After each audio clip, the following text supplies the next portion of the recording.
La masonería, precisamente, es un grupo secreto que nace para destruir la Iglesia. De hecho, quiere sustituir la religión cristiana por una religión natural. La libertad es la capacidad de desarrollarte plenamente.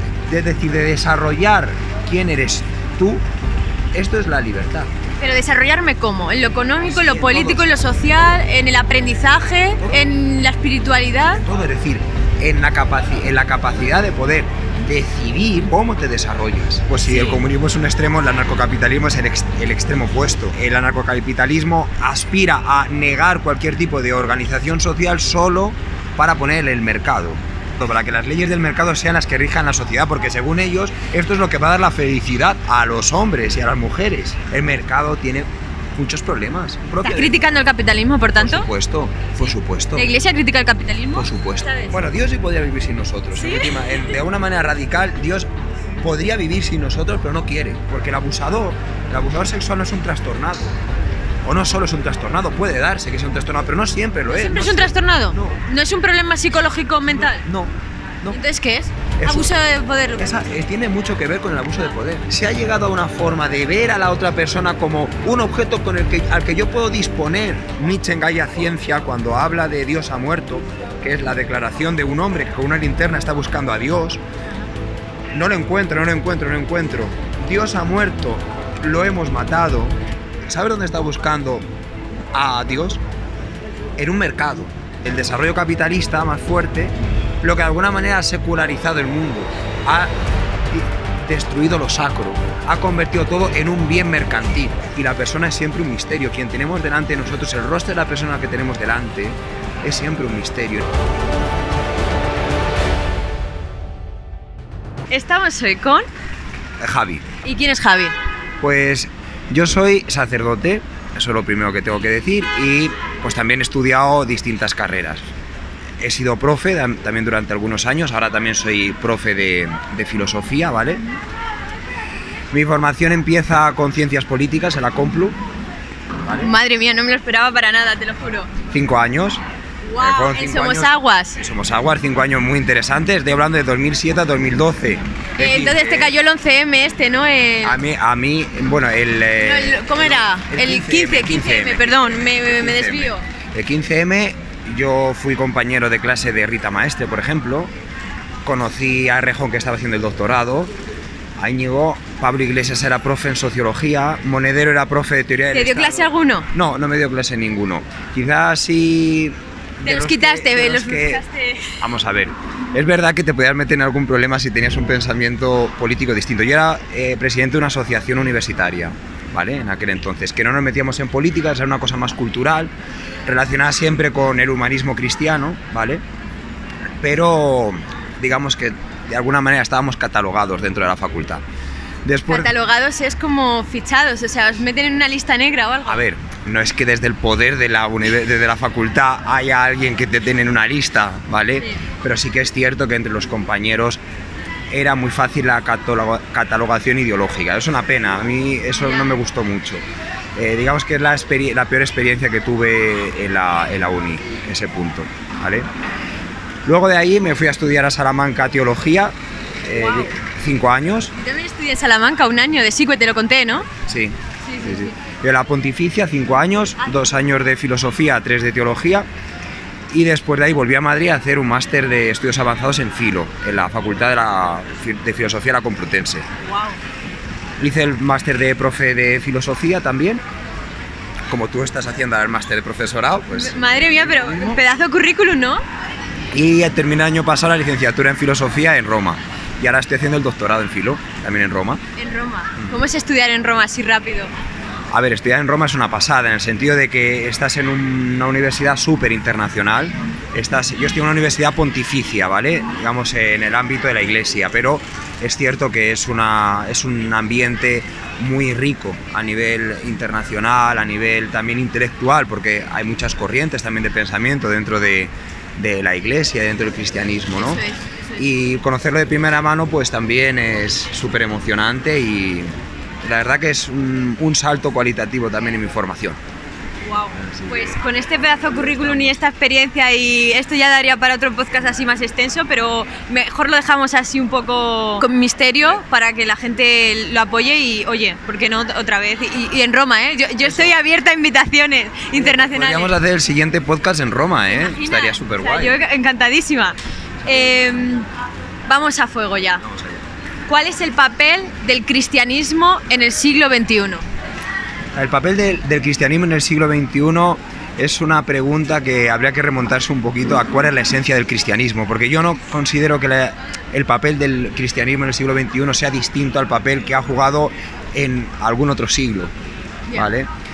En esencia, es decir, lo importante es el mismo. Al final, cualquier religión lo que te da es una oferta de sentido. Nosotros quizás estamos en un momento en el siglo XXI en el que todo lo leemos desde una perspectiva materialista. Digamos que la metafísica, es decir, el fundamento de lo que hay es la materia, no hay más. Sería la física el último, o quizá la informática, el último elemento de la realidad, aquello que lo explica todo. Pero hay preguntas que nos hacemos como personas, como seres humanos, incluso esto es previo antes de ser creyente o no creyente, como ¿para qué estoy en el mundo? ¿Quién soy yo? ¿Hacia dónde voy? Estas preguntas no están en el ámbito de la ciencia, están en el ámbito de la filosofía, la religión. Entonces el cristianismo tiene el papel principal de responder esto, de responder a esta cuestión, a estas preguntas. ¿Desde qué perspectiva? Desde la perspectiva fundamental de el amor, que es la esencia del cristianismo. La pregunta de quién es Jesús y quién es Jesús para una persona en el siglo XXI es la misma que se podían hacer en el siglo I. Otra cosa es que tú aceptes esta vida como normativa para ti, ¿vale? Entonces, el papel del cristianismo, resumiendo, ¿vale? El papel del cristianismo en el siglo XXI es proponer la vida de Jesucristo como un modelo a seguir que llena la propia vida. Vale, ¿y por qué a raíz de eso se ha perdido tanto la fe en el siglo XXI? ¿Por qué el cristianismo ha sido historia? O sea, es que no, eso es algo innegable para cualquier persona cristiana o no cristiana o atea o lo que sea. Es innegable que, sobre todo porque se parte un poco de antes de Cristo y después de Cristo. O sea, Cristo ha tenido una importancia enorme en la historia de la humanidad. ¿Qué ha pasado? ¿Por qué habéis perdido tanto poder? A ver, lo primero que hay que decir aquí es que podemos hacer una lectura demasiado eurocéntrica de esta cuestión. En realidad, ahora estamos en el momento de la historia en el que más católicos y más cristianos hay en el mundo. ¿Ah, sí? Sí. 2.300 millones de personas. Se consideran... ¿Eso cómo se verifica? Bien, digamos en las cifras como bautizados o como... bautizados. Bien, bautizados, sí. Vale. En Europa es cierto que es el continente que más número de cristianos ha perdido. Tanto en número también como en fe, en vida. Entonces la pregunta que tenemos que hacer, ¿qué ha ocurrido en Europa para que haya esta realidad? Claro, sí, hay que dividirlo, no hay que generalizarlo y dependiendo mucho del continente, ¿no? Porque Latinoamérica imagino que es donde más, ¿no? Claro, en Latinoamérica, por ejemplo, el evento religioso sigue muy vivo y a lo mejor no tanto la Iglesia Católica, sino también las iglesias evangélicas tienen una fuerza enorme.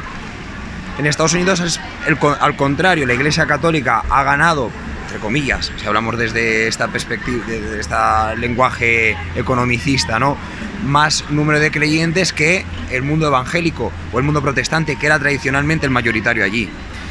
Y en Asia, por ejemplo, que es un continente bastante también curioso, es decir, decía que Asia, que es un continente en que religiosamente es muy diferente al horizonte cristiano, ahora mismo es uno de los continentes donde más crece el cristianismo. Es decir, que la pregunta sería, ¿por qué en Europa ha disminuido la realidad del cristianismo, ¿no? Y esto hay que explicarlo desde la historia. Que no podemos pensar que esto es una moda, sino que tiene una estructura histórica. La estructura histórica, que es precisamente lo que yo estudio en mi tesis doctoral, ¿vale? Te dedicas justo a eso, al papel de la historia, del cristianismo en la historia. Más bien a las raíces filosóficas del ateísmo. Ah, mira. Esta es la cuestión. O ¿vale? sea, hay una historia del ateísmo. Por supuesto, que hay una historia del ateísmo. El ateísmo moderno es un fenómeno que es cierto que en la Edad Antigua había existido, pero como fenómeno de masas es único en la historia de la humanidad.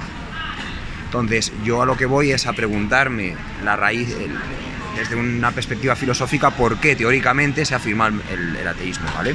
Entonces, lo que voy es que el proceso de evolución del pensamiento europeo se ha ido desvinculando de quien ostentaba el poder, tanto sobre la conciencia como sobre el Estado o sobre la estructura política, que era la Iglesia. O sea, la Iglesia antes era la que tenía más poder sobre la conciencia del ser humano. Por supuesto, en Europa es innegable. Es decir, se ejercía un poder pastoral, entre comillas, si queremos decir, enorme. Propaganda, ¿no? De todo, es decir, no era un poder a lo mejor incluso consciente, es decir, que habría que ver, no tenemos que pensar que a lo mejor había una serie de personas que se reunían para decir cómo vamos a manipular a las personas, sino que era una dinámica que se daba en las propias relaciones personales y sociales en aquel momento. En la rutina, ¿no? En el día a día, en los pequeños detalles, como ahora un poco, ¿no? Que hay como nuevas ideologías que en las pequeñas cosas van marcando territorio, ¿no? Eso es. Es decir, digamos que culturalmente el cristianismo tenía ese papel que desde una perspectiva marxista podríamos decir de superestructura ideológica, ¿vale? Que de alguna manera, y abro paréntesis, es un abandono de las raíces fundamentales de lo que es el ser cristiano, ¿vale? Porque el ser cristiano al final es encontrarte con una persona que es Jesús.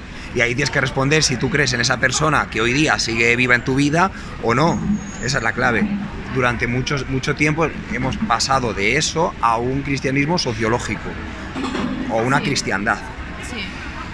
Esto, por distintos fenómenos que no vamos a entrar ahí, claro, tanto a nivel filosófico como cultural y político, se fue desvinculando la sociedad de ello, y al final se vio a la Iglesia y a lo cristiano como un enemigo de la libertad, ¿vale?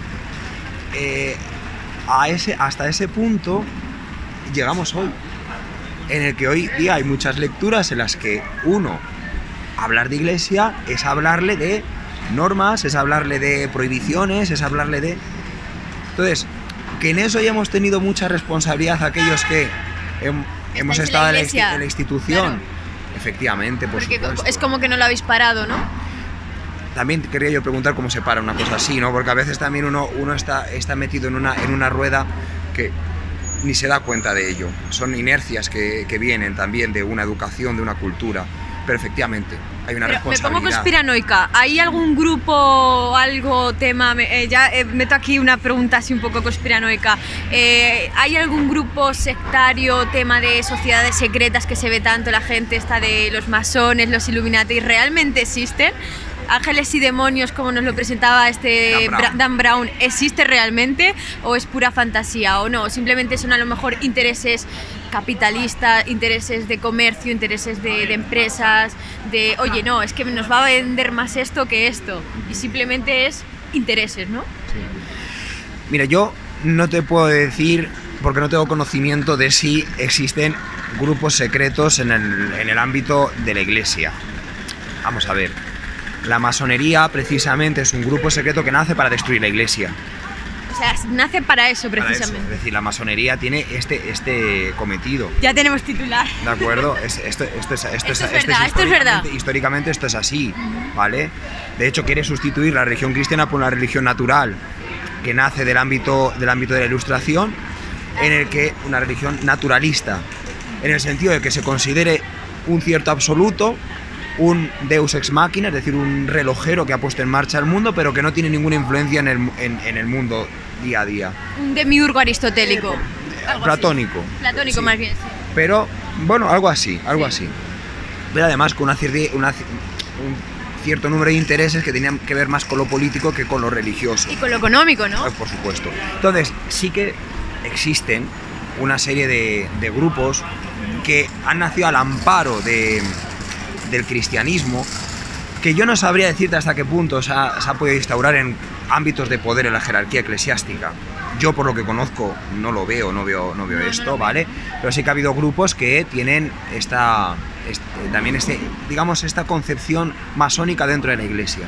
¿En la Iglesia propia? Sí, hay un grupo... O sea, ¿tenéis como propios enemigos dentro del Vaticano? Bueno, Pablo VI, que es el Papa después que terminó el Concilio Vaticano II, llegó a decir públicamente: el humo de Satanás ha entrado a la Iglesia. Esto lo dijo en un discurso. Es decir, la Iglesia nunca ha ocultado que dentro de la institución hay corrupción. ¿De acuerdo? porque es que esto no hay que olvidarlo, que la Iglesia está hecha por personas. Nace... Titular. Claro, es que nace por la voluntad de al que los cristianos consideramos el Hijo de Dios, que es Jesús, ¿vale?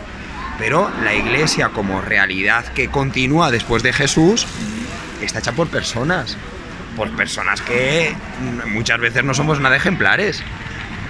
Y eso también es un elemento que hace que mucha gente se aleje.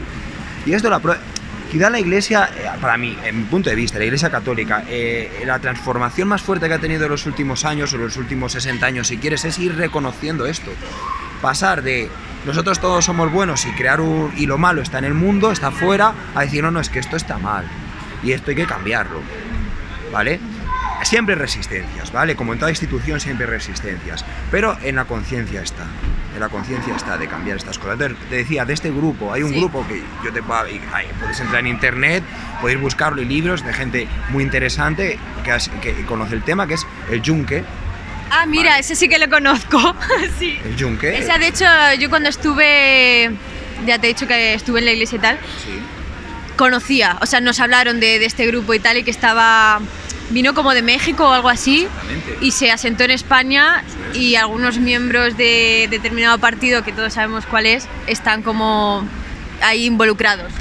El Yunque es un movimiento que nace en un contexto que era muy complicado para la Iglesia, ¿vale? En México hay una persecución religiosa muy fuerte, que llegó también incluso hasta, entre comillas, una guerra civil, muy localizada en algunos estados, como Guadalajara y demás, pero los cristeros, que a los que luchaban contra el gobierno masónico que estaba en México, del PRI, Partido Revolucionario Institucional, y este partido llegó a prohibir de alguna manera la manifestación pública de los signos cristianos, y a una persecución bastante clara, ¿vale? Como ahora, por ejemplo, también en Nicaragua se está dando este tipo de persecución.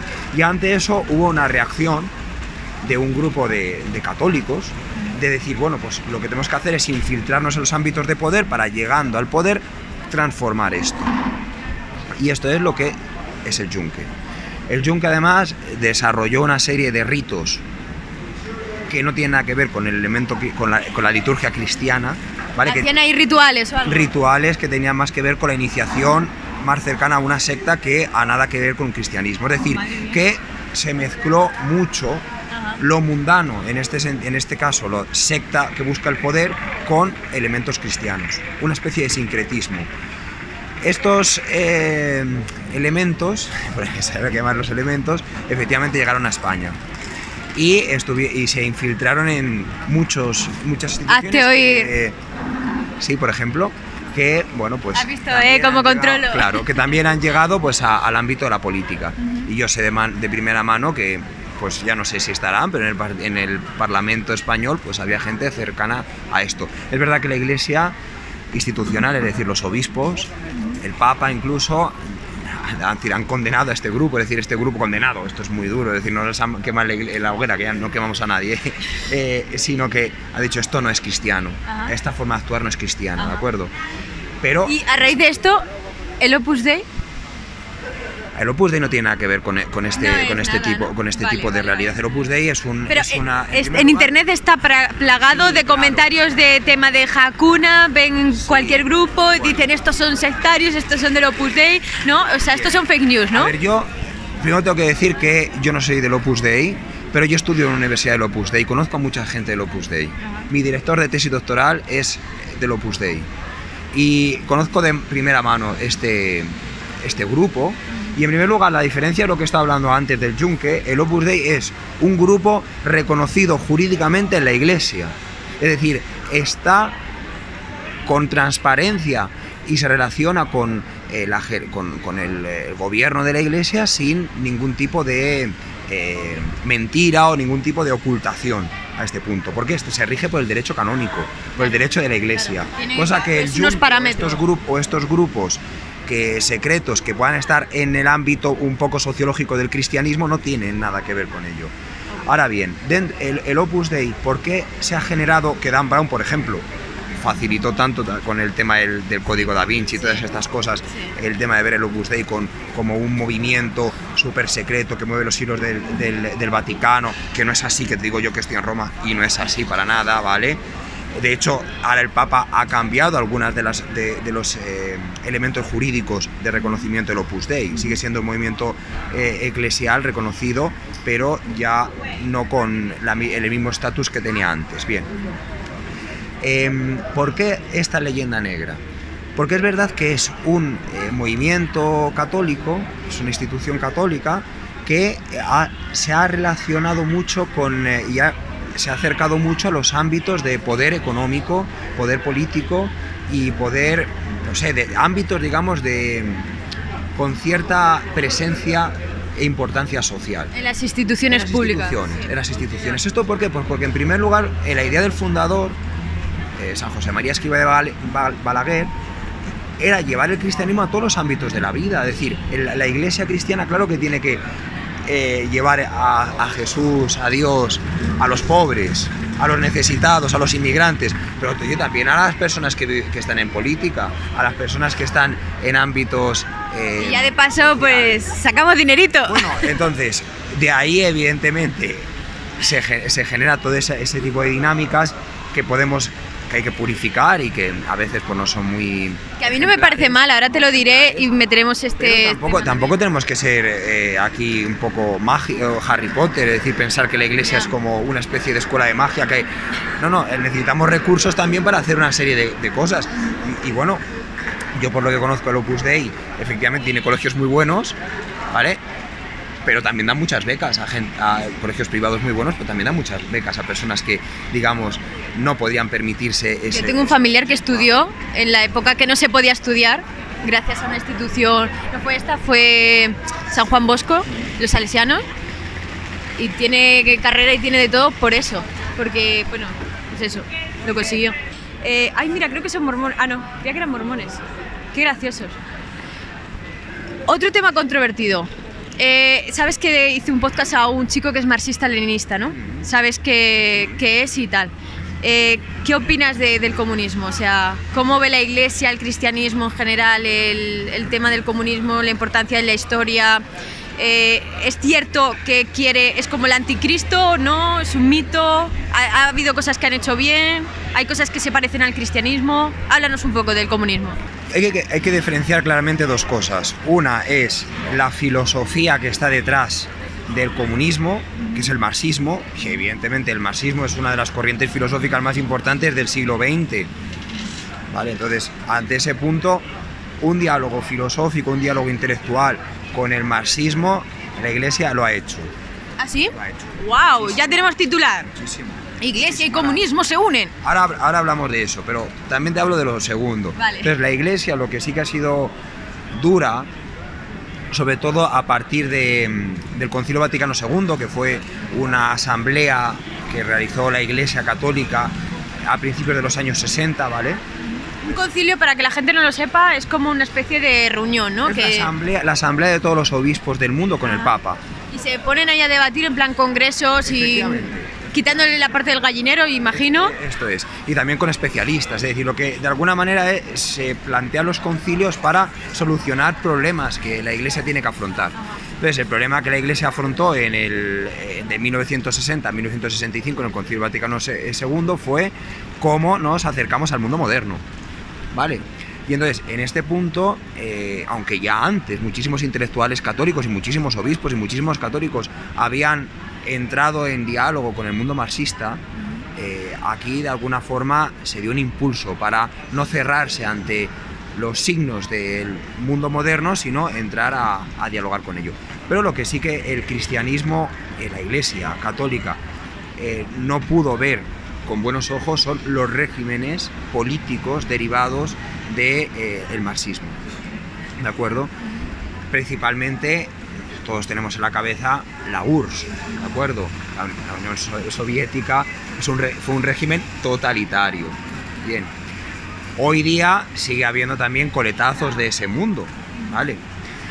Entonces, claro, la Iglesia, ¿por qué no puede aceptar en un primer momento la filosofía marxista y en un segundo momento los regímenes marxistas. En primer Porque lugar, la religión es el opio del pueblo y hay que Bien. suprimirla. Pero ¿por qué Marx dice eso? Porque Marx... Porque la iglesia antes controlaba al pueblo, ¿no? Es como el que le controlaba y le decía, no, soporta que te esclavicen y que te paguen una miseria. Intuyo, ¿no?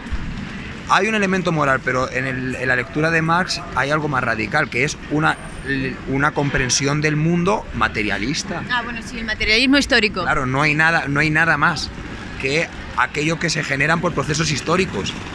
Y no hay nada más que las relaciones, bueno, económicas, que es el fundamento de todo, y luego también relaciones que nacen de esas relaciones económicas, que pueden ser también culturales y pueden ser también políticas. A ese punto llegamos a una visión del ser humano en el que lo personal no vale nada.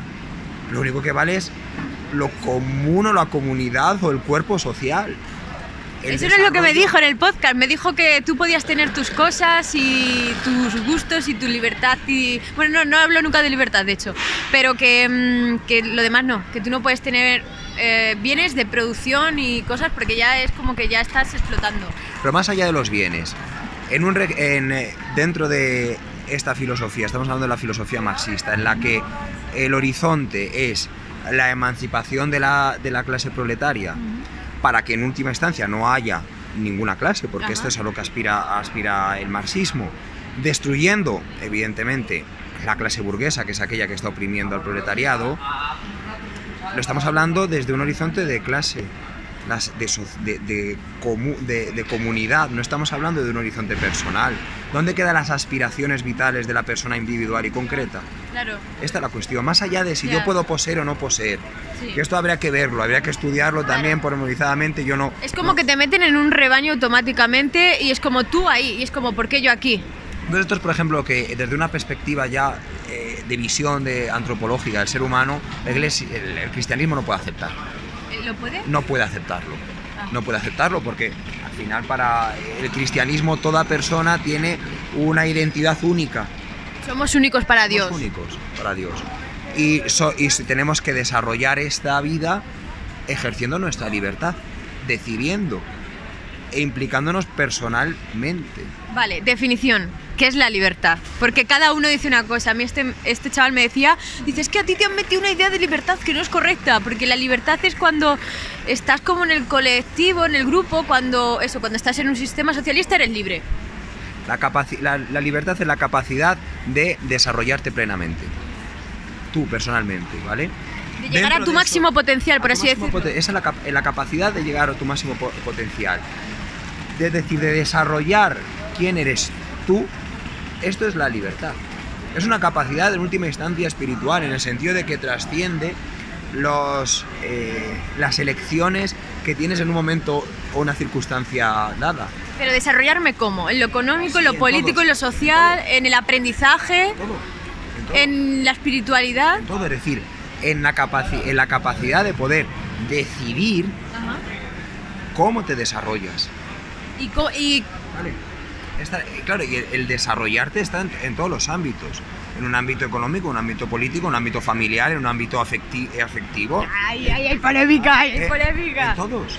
Afectivo, aquí entramos ya en polémica. Pero antes de meternos en polémica, vale. Yo quiero dejar claro esto. Déjalo claro. Desde una perspectiva liberal, la libertad es capacidad de elegir.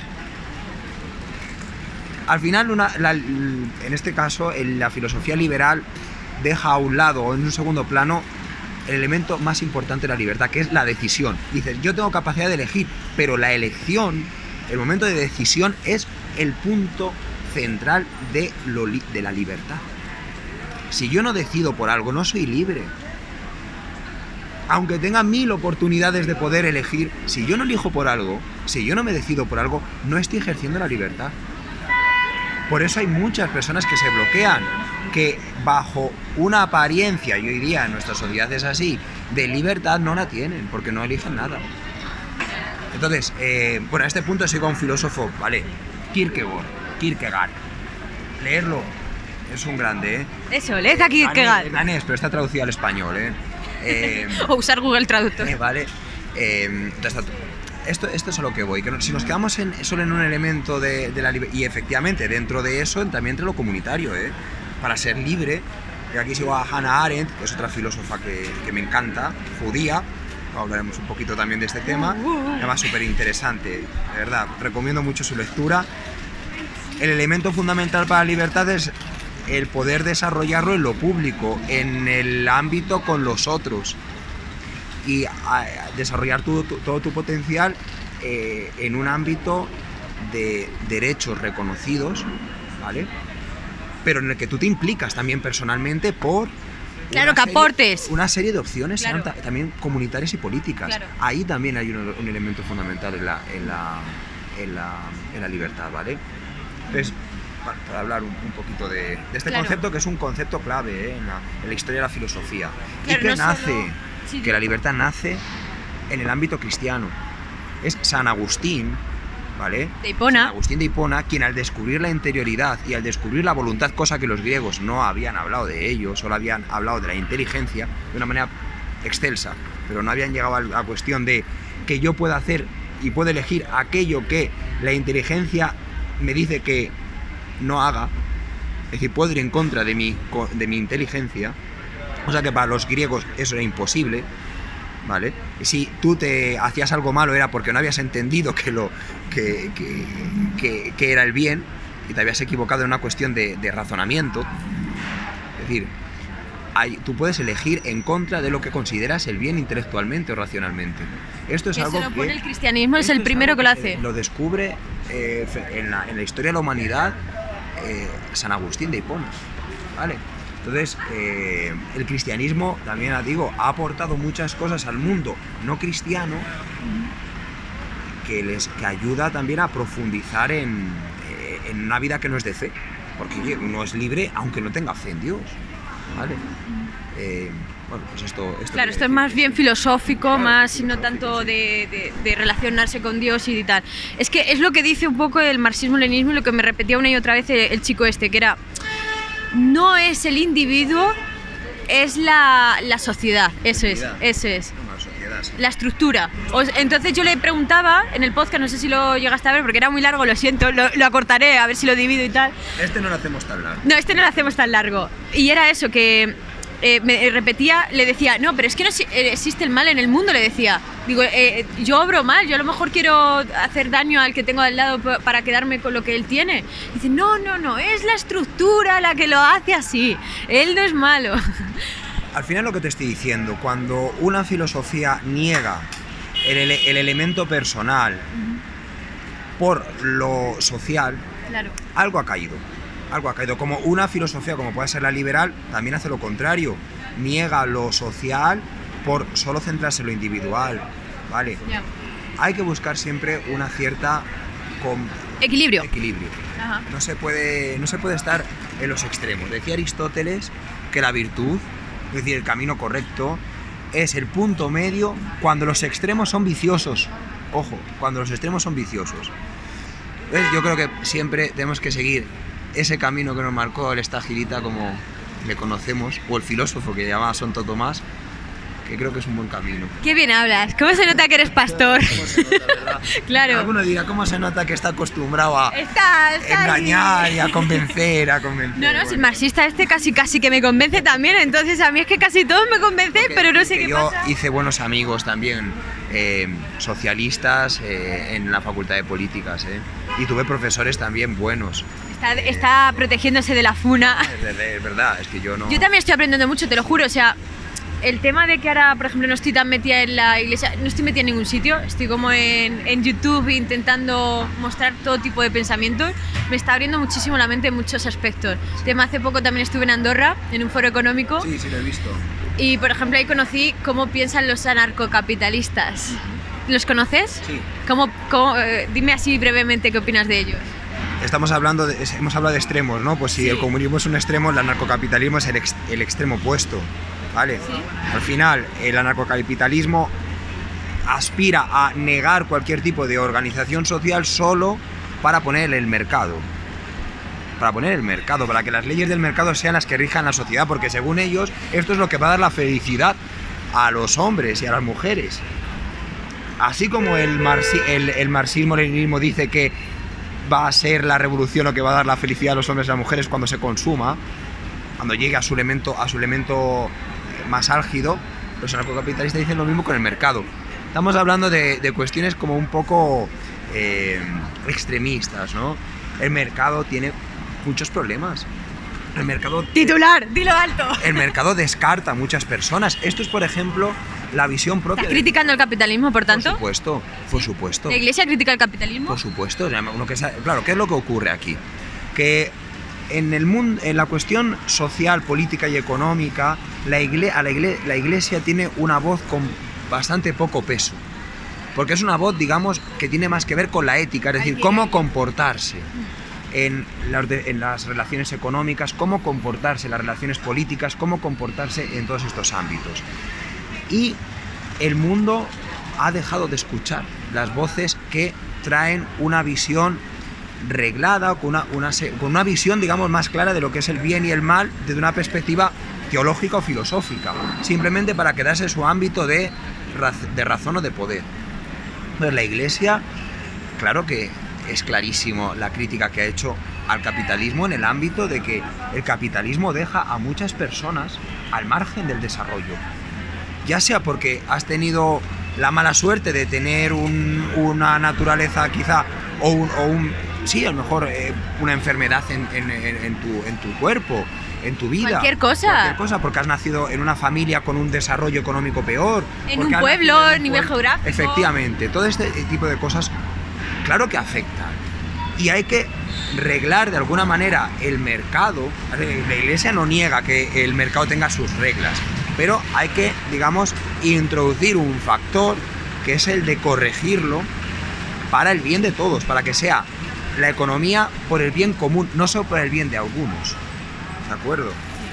Eso es lo que yo noté. Es clarísimo que el capitalismo financiero y este capitalismo que tenemos ahora acumula muchísimo dinero en manos de pocos, y es que nada más que lo veamos. Entonces, evidentemente que la Iglesia habla de un reparto justo, de introducir el concepto de justicia social, pero el concepto de justicia social no destruyendo a nadie, sino también haciendo caer en la cuenta que los estados tienen un papel de correctores de esto, con los impuestos, por ejemplo, con leyes antimonopolio, con leyes también que eviten que la propiedad se acumule en pocas manos. Todo esto la Iglesia lo ha dicho muchas veces. Lo ha dicho, pero ¿se lo ha puesto en práctica a sí mismo? Pues mira,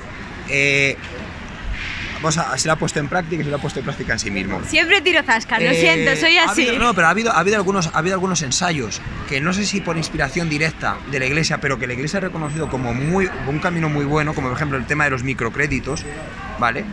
Que creo que es decir, microcréditos al trabajo, es decir, microcréditos de bancas pequeñas. De hecho, las cajas rurales en el ámbito, por ejemplo, español, nació un poco en esta idea cristiana, estaban todas amparadas un poco en el ámbito cristiano, claro.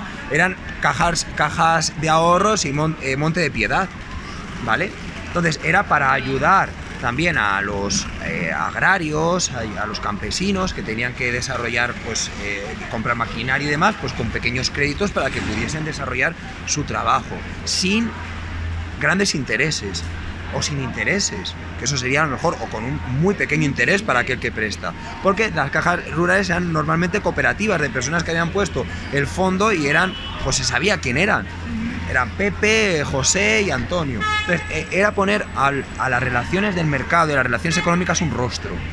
Eso es lo que te iba a decir, porque yo siempre que he oído temas de cristianismo, iglesia y tal, me hablan de Dios, pero nunca me han hablado de dinero. Y eso es una cosa que, por ejemplo, ahora que estoy más en tema de emprendimiento, de que hablo con más liberales y tal, y economistas, es lo que dicen. No, en la educación no te hablan de dinero, pero ni de lo básico. Y lo que te enseñan en economía es un profesor que a lo mejor no es ni de economía, ¿sabes? O que le enseña una serie de cosas y punto. Pero no te enseña... Es como que parece que no quieren que sepamos cómo gestionarnos a nivel económico, y eso, por ejemplo, la Iglesia tampoco lo ha hecho, porque a mí nunca me han hablado de dinero en una parroquia. Sí. ¿por qué? ¿De dónde viene esa negación del dinero? Pero yo ya no te digo ni para hacerme rica, o sea, yo no quiero hacerme rica, quiero tener gestionarme, saberlo gestionar bien y tener como una especie de mentalidad económica que para que cuando me pase cualquier cosa pueda seguir adelante y no me empobrezca. Pues yo no sé por qué se ha olvidado esto. Yo lo que sí que sé es que en la Iglesia ha estado muy presente la reflexión sobre la economía. ¿Sí? La escuela de Salamanca, ¿vale? La escuela de Salamanca, que eran teólogos, ¿vale? Es que Vitoria, Domingo de Soto, es decir, estamos ante teólogos que fundamentan las relaciones de cambio en la moral. Y esto hace que, de alguna manera, las leyes del mercado empiecen a concebirse teóricamente. Adam Smith sí, me suena. recibe una influencia indirecta de la escuela de Salamanca. De esto hay muchos estudios, ¿vale? Pero la escuela de Salamanca para nada quería aspirar a legitimar una especie de ente al margen de la moral o la ética, como si fuera el mercado, sino al contrario, que de lo ético, es decir, de las relaciones entre... Porque al final lo ético es cómo nos relacionamos entre nosotros, la forma mejor para relacionarnos. Haya también un elemento para el libre cambio de las mercancías, ¿vale? Había una regulación. Que haya una educación. Entonces, es importantísimo ese punto. Entonces, mínimamente para saber una cuenta, como yo que sé, qué es el IRPF, qué es el IVA, qué es el IBI, yo que sé. Me atrevería a decir que todavía en la Iglesia estamos un poco, impactados por la lucha entre los bloques, comunismo y liberalismo, y efectivamente la Iglesia se posicionó a favor del bloque occidental, clarísimamente con Juan Pablo II, cuando cayó el telón de acero y todo el telón de acero para que cayera y demás, el tema de Polonia y todo esto es un tema para otro podcast muy interesante, sí, ¿de acuerdo? Sí. Pero es cierto que quizá la ideología liberal se ha introducido mucho como si fuera, digamos, el agua donde la Iglesia, digamos, desarrolla su pensamiento. Y en esto hay que, también porque nuestra sociedad lo ha asumido con una naturaleza crítica un poco espeluznante, ¿no? Pero la Iglesia nunca puede confundirse con una teoría, con el teoría del liberalismo. Tiene su propia teoría económica, su propia teoría social que ofrece y que, por ejemplo, ha habido algunos pensadores que también la han desarrollado a partir de ahí. Por ejemplo, yo recomiendo un libro de un filósofo francés, Jacques Maritain, ¿vale? Que se llama Humanismo Integral, muy interesante, en el que habla de estas cuestiones. En el año 1936. Y habla que la Iglesia ni es capitalismo, ni es el pensamiento cristiano, ni es capitalismo, ni es comunismo. Pero dialoga con ellos. Este filósofo laico, no era sacerdote, estaba casado, ¿vale? Es como el árbitro, el cristianismo, el árbitro del tablero. No, el árbitro no, el cristianismo trae un mensaje que es el mensaje de una persona que es Jesús, y ese mensaje tiene incidencia en todos los ámbitos de la vida. Y en la historia se va desarrollando este mensaje y este pensamiento, pero la Iglesia lo piensa. Eso es la teología. Y eso tiene también un desarrollo histórico. Y en todos los ámbitos de la vida, no solo en uno, o en dos, en tres, o el abstracto, también en lo concreto. Pero esto se desconoce mucho.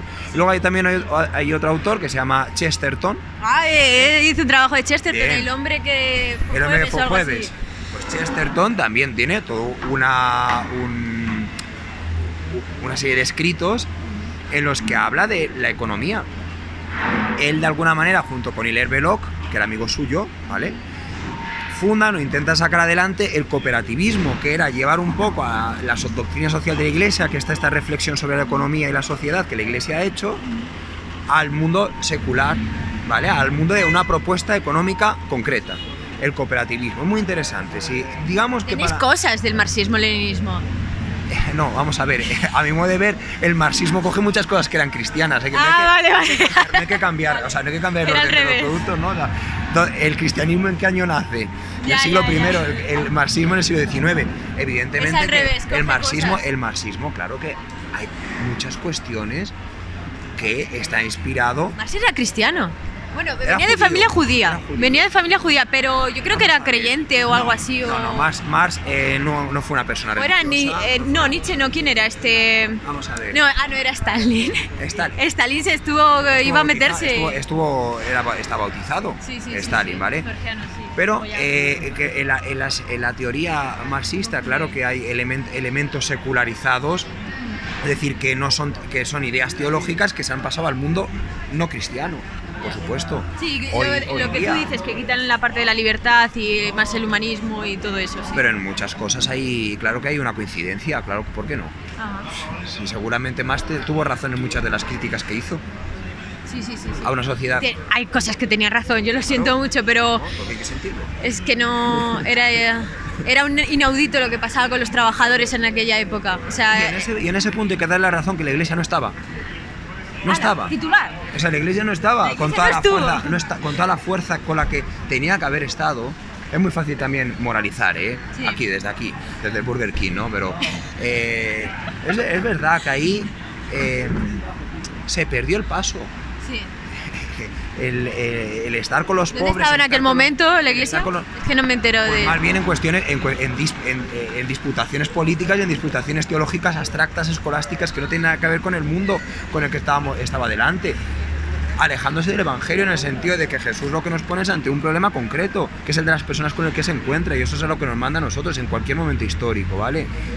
La iglesia no estaba con los pobres obreros que tenían, no estaba, a ver, hubo parroquias, hubo párrocos concretos que estuvo, pero no como opción de institución en ese momento. Y en ese momento, hay que decirlo, se perdió la batalla en el sentido de contra la pobreza. Hay Yo- cosas que tú puedes controlar y cosas que no, Eso es. ¿vale? Sí. Pues sé consciente de las que puedes Sí. controlar y actúa en base a la virtud, siempre lo posible, desarrollalo, y lo que no puedes controlar, afídate a lo que tú quieras llamarlo. Yo llamo Dios, otros hablan de fortuna, hablan de azar. Bueno, pues cada uno... El azar es una tiene tontería. su metafísica. Es como la suerte, es una tontería. De fondo, claro. Oh, qué suerte tiene. Llevo 2 años en esto. Es muy ¿sabes? curioso luego al final de estas personas sacan conceptos que no tienen nada que ver con el azar. Por ejemplo, el karma es una de las cosas como que ahora mismo más se habla. ¿Crees Se en ha eso? convertido, no, pero se ha convertido, no. No. Claro, evidentemente, ¿no? Es decir, ya la Biblia. No sé, a lo no mejor hay bajo- cristianos que creen en el karma. no, el karma como tal es un concepto que viene del hinduismo, ¿vale? Sí. Pero es verdad que digamos que lo mismo que expresa el karma, que es esto de que si tú haces el mal en un futuro te va a volver o lo que haces y demás, que bueno, en realidad el concepto hinduista no es ese, ¿vale? El karma es en el momento de la reencarnación, en el momento final. El karma es aquello Pues que en de el alguna momento. manera enjuicia qué ha habido de bueno y de malo en tu vida y luego te reencarnas en una realidad superior o inferior dependiendo de esto, ¿vale? Eso sería el karma. Pero el karma entendido de esta manera, digamos, woke, de cultura woke, es esto que en la Biblia se conoce como vaya, ahora se me ha ido el tema. La justicia retributiva. Es decir, que si tú hacías el bien en tu vida, Dios te tenía que pagar con bien. Y si tú hacías el mal, Dios te tenía que dar el mal.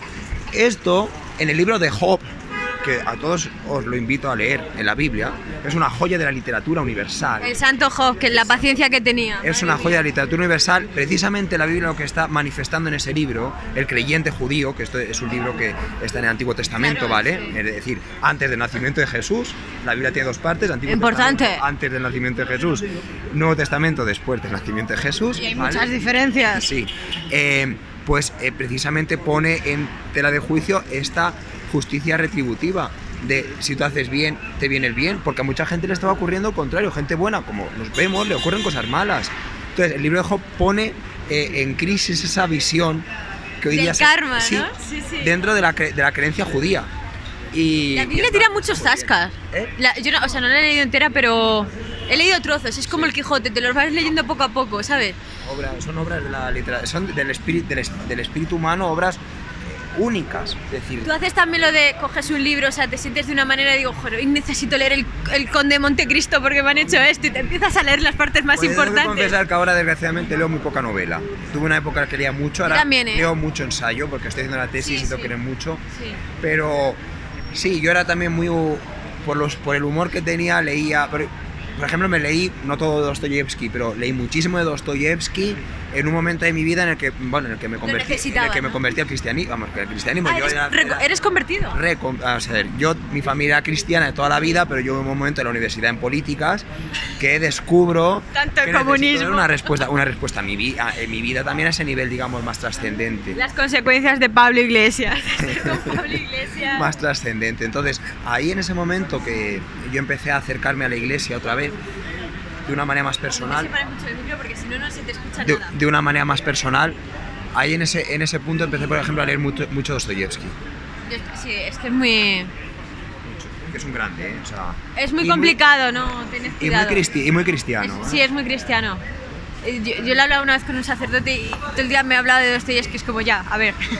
Tampoco hay que pasarse. A mí, pues Dostoyevsky lo que más me llama la atención es la psicología. Cómo relata, cómo describe la psicología de los personajes y muy relacionado el personaje de Raskolnikov con el siglo XXI, de que estamos perdiendo la cabeza por completo. Y la paranoia y la psicopatología. Decía Nietzsche, grande. Hablando de psicopatología. Friedrich Nietzsche, que no siempre estuvo loco, fue muy lúcido. Es una de las personas más lúcidas en la historia de la filosofía, ¿eh? Te lo digo así como eslogan, ¿eh? Te lo diga yo, pura.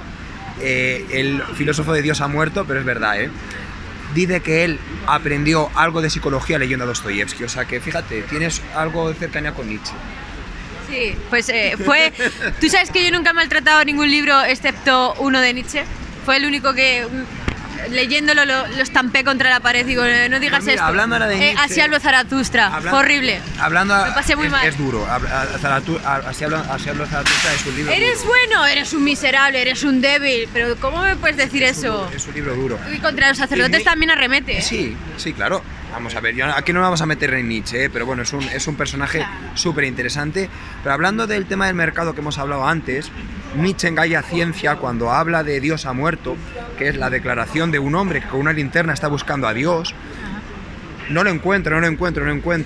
Dios ha muerto, lo hemos matado. ¿Sabes dónde está buscando a Dios? En un mercado. Es decir, hay cierta interpretación que no sé si Nietzsche querría decir esto, pero que digamos que son las relaciones comerciales tal como se están desarrollando ya en el inicio del desarrollo capitalista más fuerte, lo que de alguna manera ha secularizado el mundo, ha destruido lo sacro, ha convertido todo en un bien mercantil, hasta aquello que es la vida.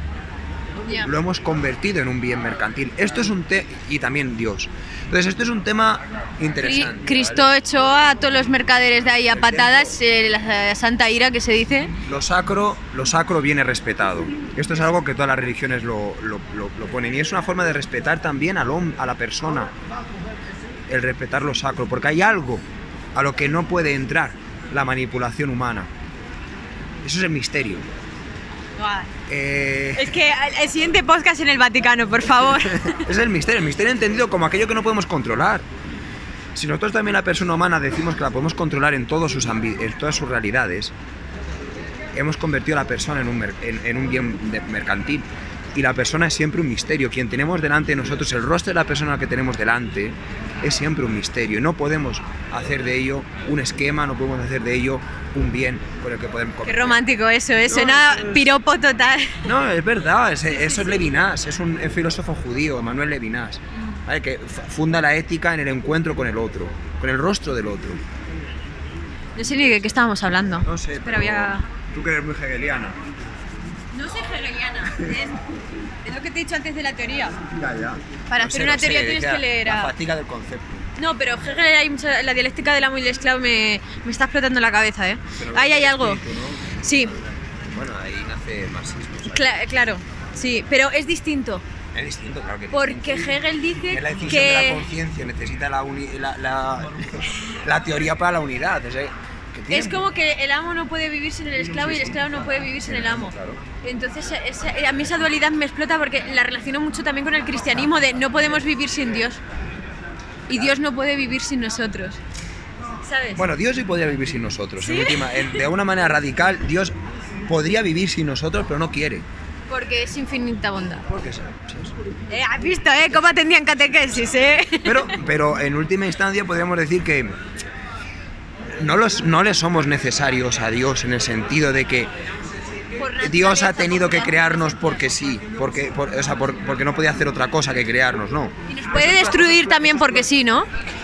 No, vamos a ver, si entendemos una concepción de un Dios que es más parecido al Antiguo Testamento, al Islam, que se posiciona como un rey despótico en algunos pasajes y a nosotros nos ve como unos esclavos, pues podía hacer lo que quisiera, pero de una visión en la que nos ve como hijos, ¿qué padre o qué madre destruiría a su hijo?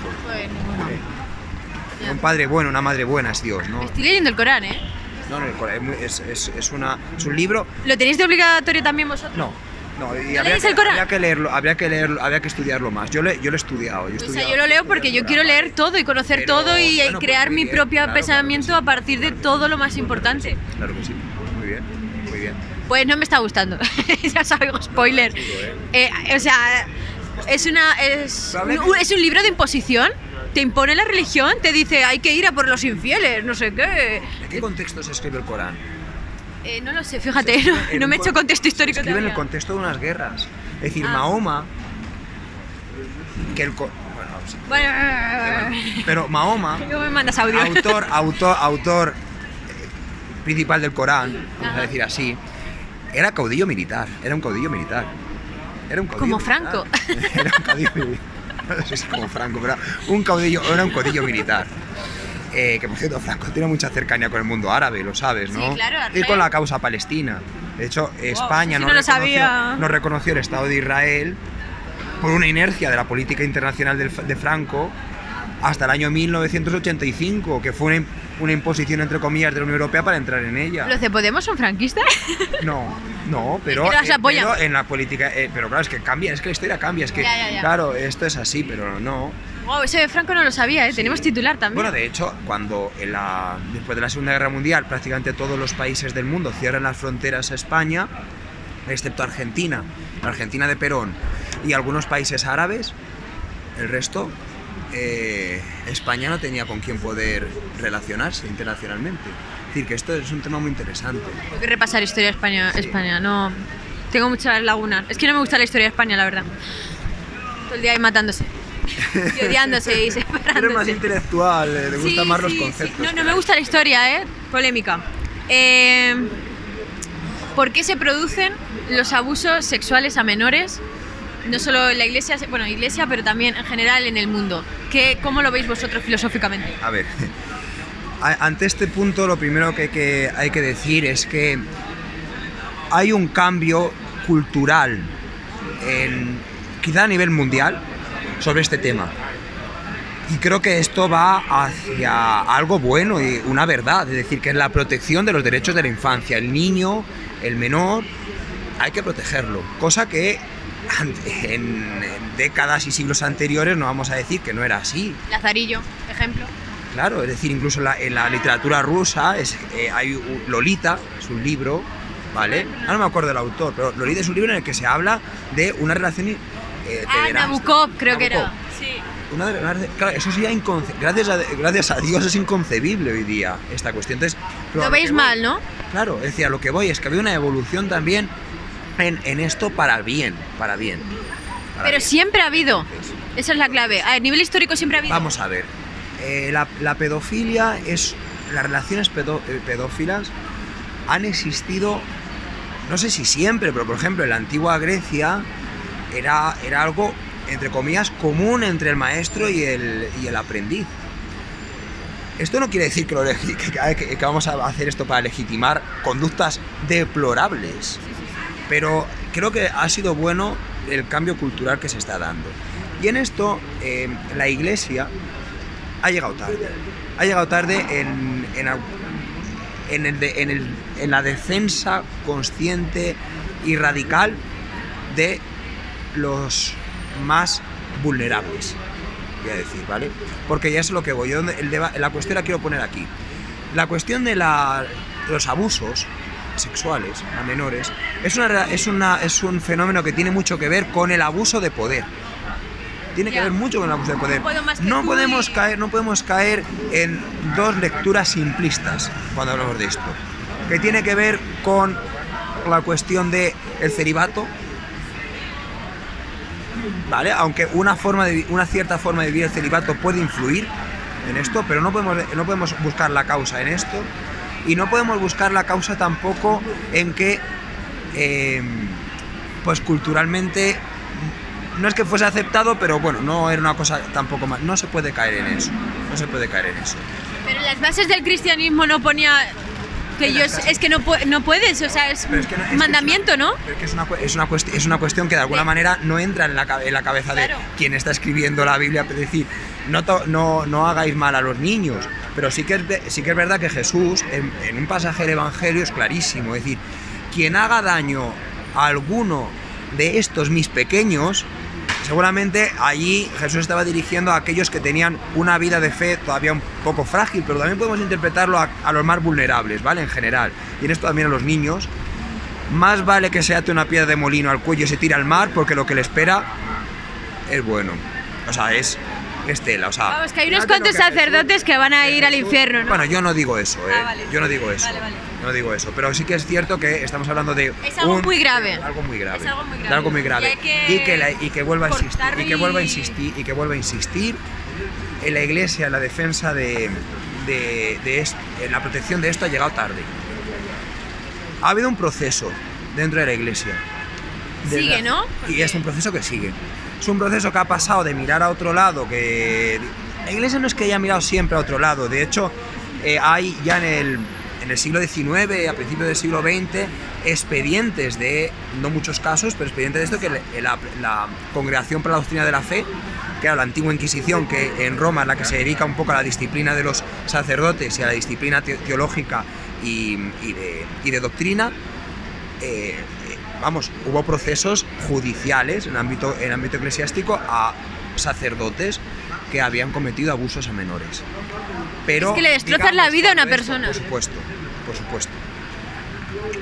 Cuando esto, digamos, ya empieza a convertirse en algunos sitios en algo estructural, en algunos momentos de la Iglesia no tan lejana, se miró en algunos casos para otro lado.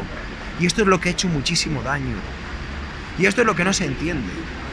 Se entiende por inercias del pasado, de ocultamos cosas para favorecer a los nuestros y protegernos a nosotros como estructura, pero esto es absolutamente equivocado. Benedicto XVI, el Papa Benedicto XVI, fue el que sucedió a Juan Pablo II. Estamos hablando del año 2005. Una de las primeras cosas que cambió fue afrontar esto de una manera directa.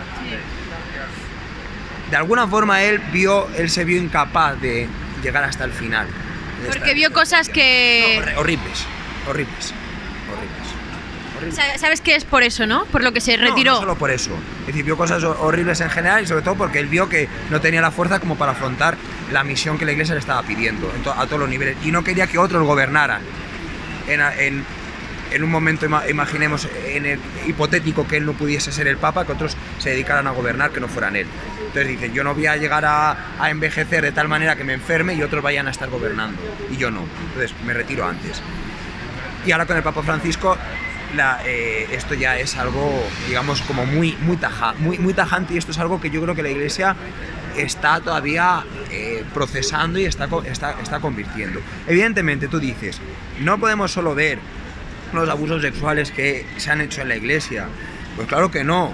Claro es que hay muchos. Claro que no. Acaba de salir ahora uno en Barcelona y no era de hombres. Bien, y no era en el ámbito de Iglesia. Pero me da igual, aunque no fuera la mayoría, que luego es verdad que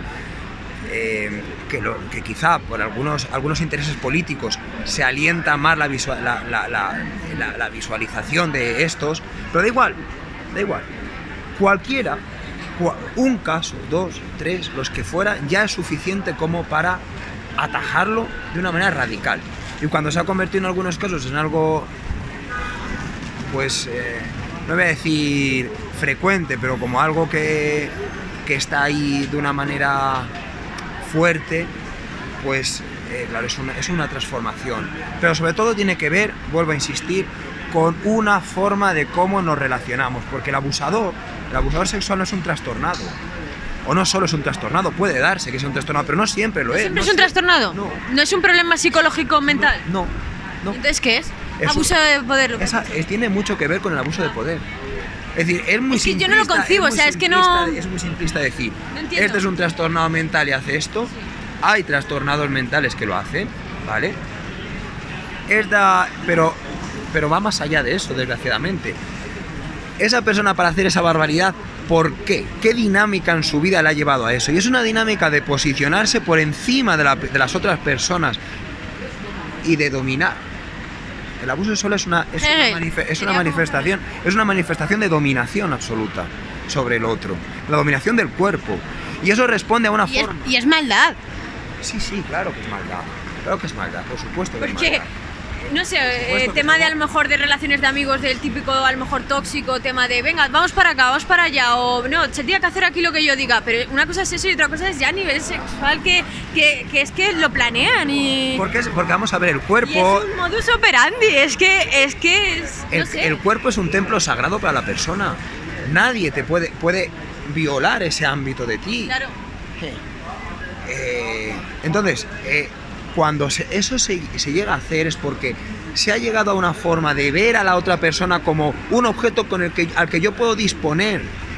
Fíjate, esta es la dinámica a la que yo quiero decir. Y eso es a lo que la Iglesia tiene que afrontar.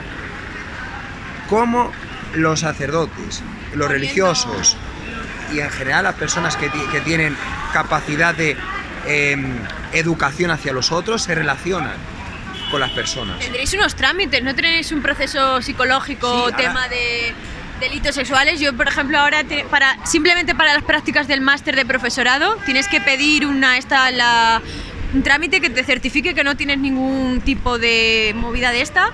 Y luego después también, y hay un inspector y unas cosas. La Iglesia se podría poner algo así. La Iglesia lo tiene. ¿Lo tiene? Para dar catequesis tienes que tener este... Bueno, yo estuve de monitora y me lo pedían también. Tienes monitora, para entrar al seminario, es decir, está. Pero esas instancias jurídicas no son suficientes, o procesuales o administrativas, no son suficientes. Hay que ir, como dice el Papa también, a un cambio cultural de cómo nos relacionamos con el otro. Nos relacionamos en base a la dominación o en base al encuentro con una persona que es también una manifestación de Dios en tu vida. Educación un poco, ¿no? A partir de la educación parte todo. Es clave, esta es la clave.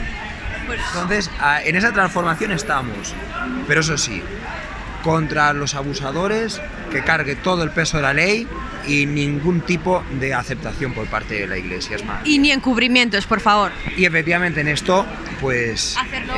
Hacerlo bien, con responsabilidad, pero tampoco... Y también resarcir a las víctimas, es decir, hay todo un protocolo ahora también en el ámbito de la Iglesia para esto.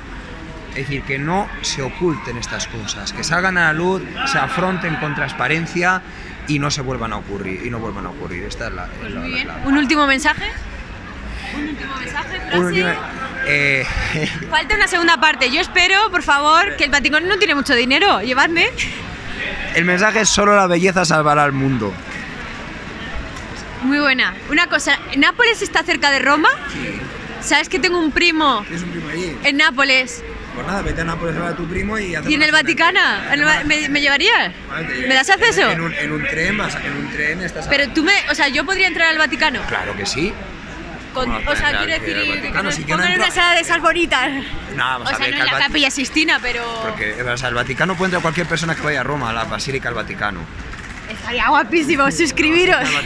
Otra cosa es que yo no puedo, ni yo puedo entrar a las dependencias de las oficinas. Una zona del Vaticano. Sí, claro. Un despachito así normalito, así con unas sillas de estas. Claro. Habrá que ver.